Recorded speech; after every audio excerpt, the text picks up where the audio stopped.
Hello, welcome to Dark Night Healing. My name is Julie. Today I want to talk to you about being authentic.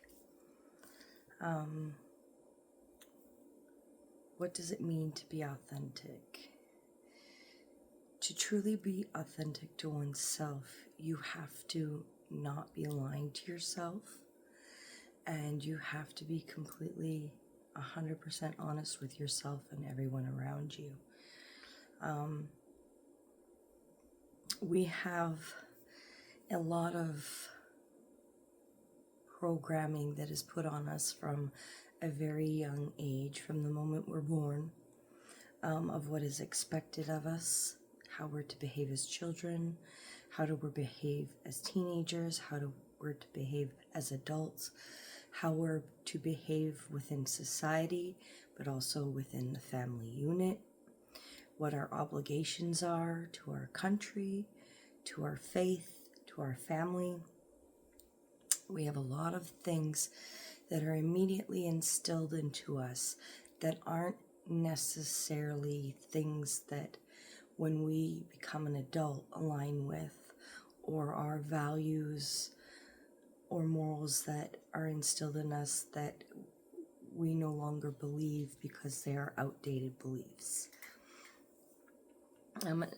And especially for women and parents, being that, it's hard to bring up children and raise them to be fully functioning, fully critical thinking adults without putting societal pressures on them. Pardon me, I have allergies. So to truly be authentic is not something that a lot of people can feel free to do because of societal pressures, family pressures, guilt. It makes it very difficult to,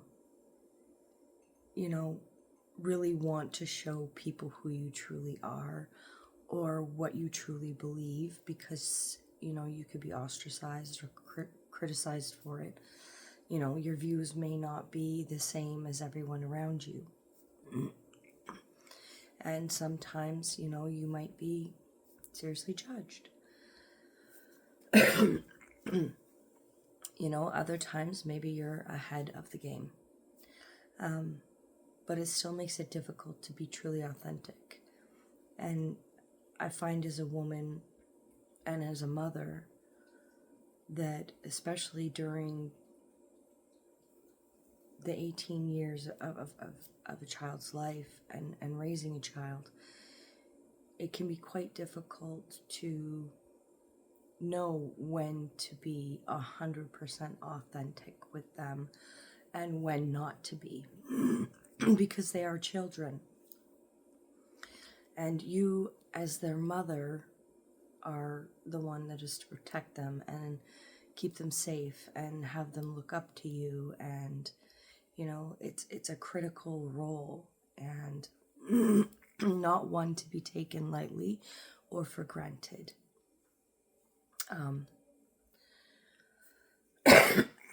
Pardon me. Children come into this world with absolutely nothing except us to protect them and keep them alive and breathing. And they rely on us for many, many things during that time, including instruction, language, how to communicate properly, effective communication skills. And these are things that we will, as humans, get wrong at times, and we screw up a lot, and it's always a learning process. But children look up to us to be able to guide them as best as possible, and we have to give them the best chance that we can. And it's hard to do that while being 100% authentic, because there's things that, as a parent and as a mother, that aren't for them to know until they're an adult, or You know, maybe it's not even for you to decide. That's something, it's an issue that they need to decide when they're older. And you need to be cautious about how you approach those things. Perhaps it's faith or sexual orientation. You know, those things are up to them to decide. It's not for us to try and influence that in any way. Also, not to go in the other direction and just, you know, be too much. We need to be reasonable, and we need to think and give our kids critical thinking skills for themselves so they can make informed judgments. So being truly authentic to your person at times does need to take a step back so that you can properly guide your children to be critical thinkers and not to be clones. And it also makes it difficult to be authentic going into the world because, you know, you feel you have expectations from you at work, you have expectations from you as an employee or a friend, you know, or a daughter. All these things that we feel that are imposed upon us and that we have strong feelings about can make it hard to be authentic. But the thing is we have to sometimes detach from those feelings, because authenticity is the best way to be. You can't lie to yourself and be an authentic person, because the lie isn't just to yourself. It's to everyone around you. And though they may see it for the lie that it is, you're truly only lying to yourself. So this world that we live in, and trying to be true to ourselves while still maintaining a good reputation within the community and with your friends, is sometimes something that you can't do. You know, everyone has their own expectations, and sometimes they're very rigid in those expectations. And so you have to be authentic and say, well, that's okay that you're rigid in that area, but I'm just going to flow on and move on.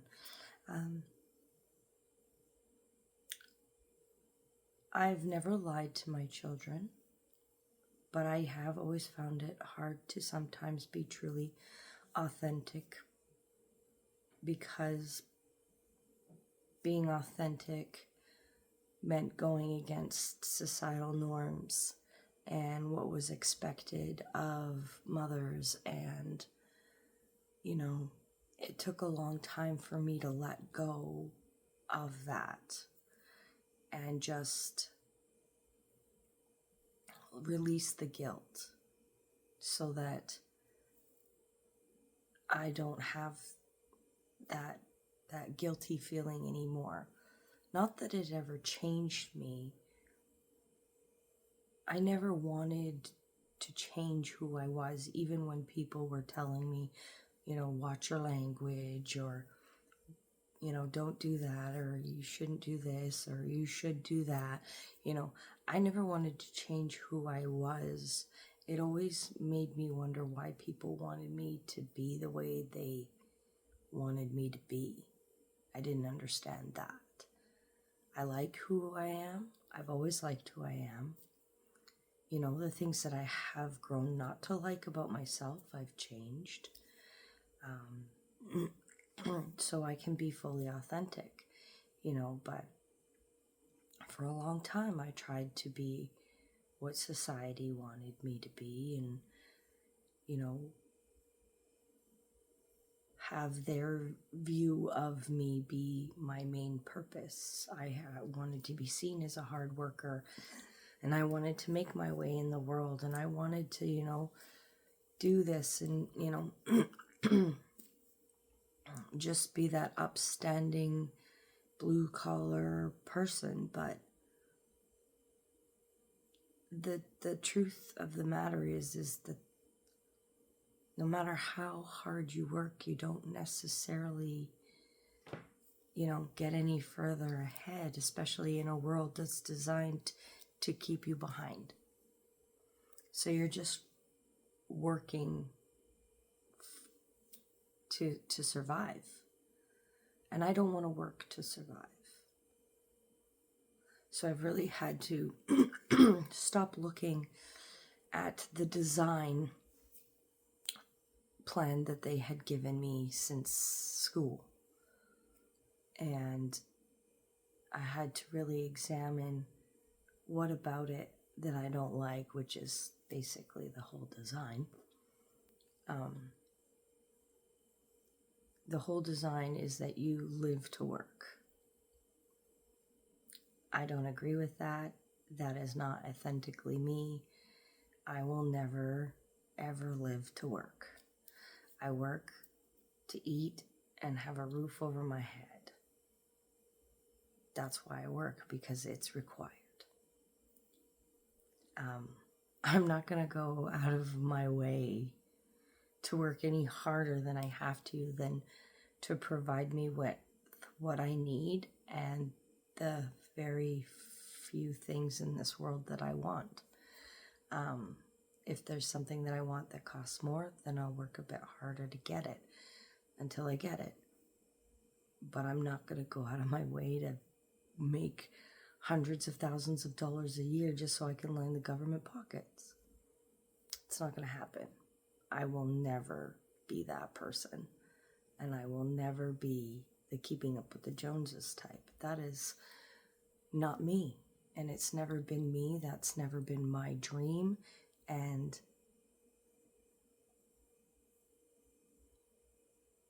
I've finally accepted that.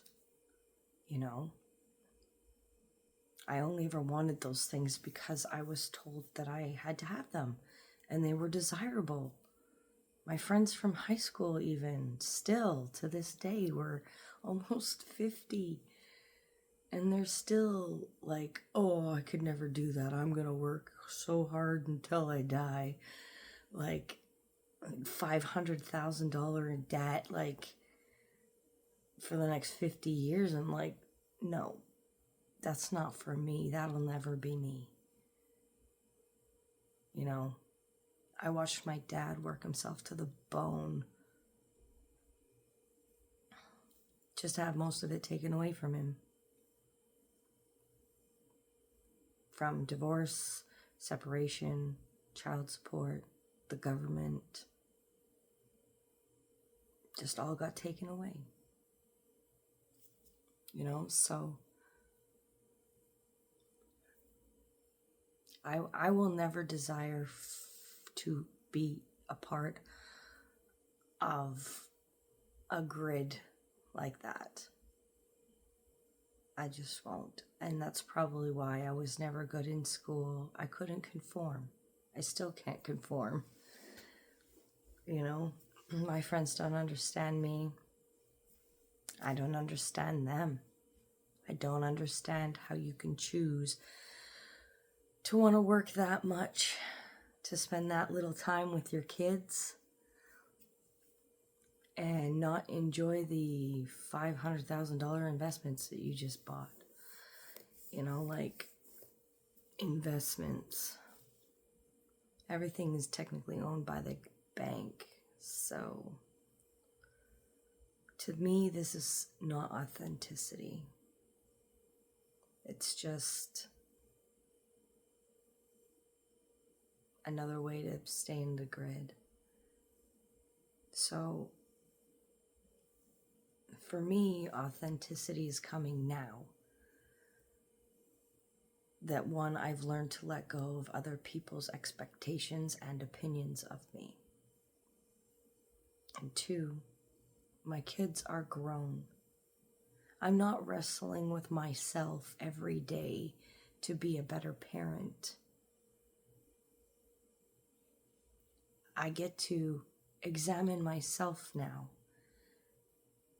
and see what truly is authentic to me. Instead of the programming, instead of what I had to be a mom and a parent and a good wife and a daughter and granddaughter and aunt and cousin. I'm focusing on me now. I'm focusing on how I can be good to me. And I'm focusing on my relationship with my husband now that our children are grown, because now we are in a totally different dynamic. And it's a place that I want to grow from and into more authenticity. So that just means that, I'm probably not going to be out of the house as much. I find other people's energy to be extremely exhausting. And I do get some relief for going for walks in nature, and I really do enjoy singing at karaoke, but when there are too many people in the bar, it gets quite draining for me. So it doesn't balance out sometimes, but I'm learning how to be authentic within myself. I'm letting my sleep pattern be its sleep pattern. I'm not putting any judgments on how much rest I need. I'm not putting any judgments on how much work I do. My bills are paid.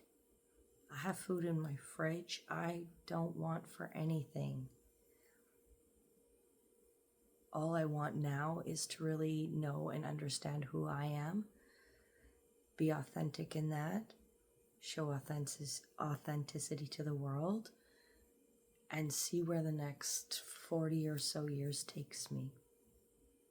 Because this life is an adventure, and I'm not going to sit there and plan it out day by day for the next 40 years. Let some of it be a surprise, and let some of it be super enjoyable. And I just want to learn. And I want to learn, and I want to grow, and I want to help others get to this place too. So for those of you who are struggling with parenting and being a person and trying to be authentically you, no, it's not easy. And sometimes you're going to have to put things on the back burner because you have other obligations. And it's not easy in this world. The best thing you can do is, one, always tell the truth, even if it's going to hurt you. Always tell the truth, especially to your kids. Kids really don't like it when you lie to them. They're a lot smarter than you think. So always tell your kids the truth. And that includes about Santa Claus and the Easter Bunny, and, tell them the truth. They don't deserve to have parents try and force a narrative down their throats when they go to school and get harassed. It's not right. That's not authentic. It's traumatizing. So pick and choose. You're going to have to, but always be honest. And as much as you can, choose authenticity. That's all I wanted to talk about with you today. I hope it reaches whoever it needs to reach when it needs to reach. Remember, as we do it here, we trust in spirit. So it will get to you when it gets to you, if it's meant for you. If you would like a personal reading or to learn about my Reiki sessions or my intention items, you can give me an email at darknightheal@gmail.com, or you can check me out on my other platforms, Instagram, TikTok, Facebook, and YouTube. Other than that, have a great day.